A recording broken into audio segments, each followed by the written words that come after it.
Okay, this is driving me up the wall. Y'all need to learn how to do research, and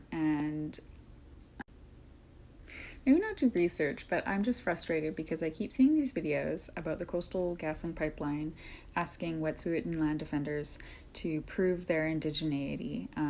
Basically, they're calling into question their rights to defend the land and their rights to the land that the pipeline is going through. That's not the annoying part. I expect that kind of stuff to happen. The annoying part is everybody in the comments section referencing status and the Indian Act and, oh haha, they should just pull out their status cards. Isn't that proof enough? We're talking about Wet'suwet'en people.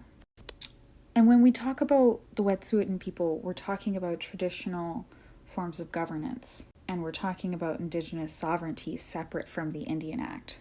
Like, you have traditional hereditary chiefly systems and house systems of the Wet'suwet'en people, and then you have Indian Act bands and Indian Act chiefs, two very separate things. Status comes from the Indian Act. That is not where the Wet'suwet'en people get their power from. They do not get their power through the Indian Act.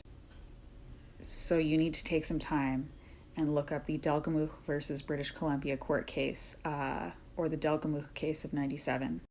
And take some time to look up anything regarding Wet'suwet'en sovereignty so that you can get a little bit more clarification about a central feature of this particular conflict.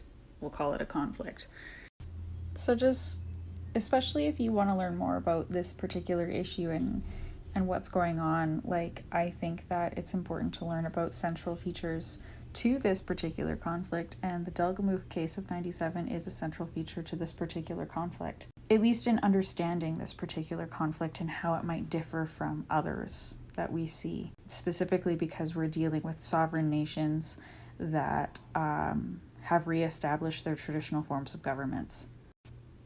So go look up the Delgamuukw versus British Columbia case and Wet'suwet'en sovereignty so that you can just understand a little bit better this case going on, because it's not just about a pipeline going through traditional territory.